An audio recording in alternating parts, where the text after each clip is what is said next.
Who was the worst teacher you've ever seen? In high school, we had an English teacher named Mrs. Parker, and she was constantly angry and impatient. She got irritated when we asked questions, sighed loudly at wrong answers, and made it very clear that nothing we did was ever good enough. No matter how hard we studied, she always seemed disappointed.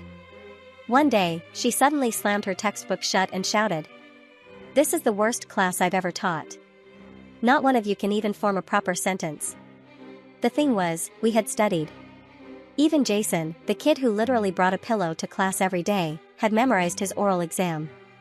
Still, Mrs. Parker failed most of us without hesitation. Then a quiet girl named Emily slowly raised her hand. Her mother was British, and English was basically her second native language. Emily stood up and delivered her entire oral exam in flawless English, perfect pronunciation, perfect grammar, not a single pause. The classroom went completely silent. Mrs. Parker just stared at her. She didn't correct anything. She didn't respond at all. That's when we started to realize something was off. I asked Mrs. Parker, "Can you translate what Emily just said?" She snapped immediately. "Sit down. You're not the teacher." At that exact moment, the vice principal, Mr. Harris, walked past the open door. He heard Emily speaking and casually replied to her in English without missing a beat. Then he turned to Mrs. Parker with a confused look. They stepped outside to talk.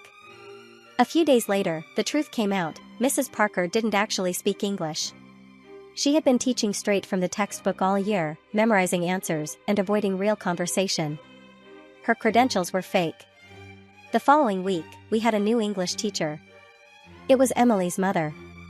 She made the lessons fun, encouraged questions, actually spoke English, and for the first time all year, every single one of us passed the class.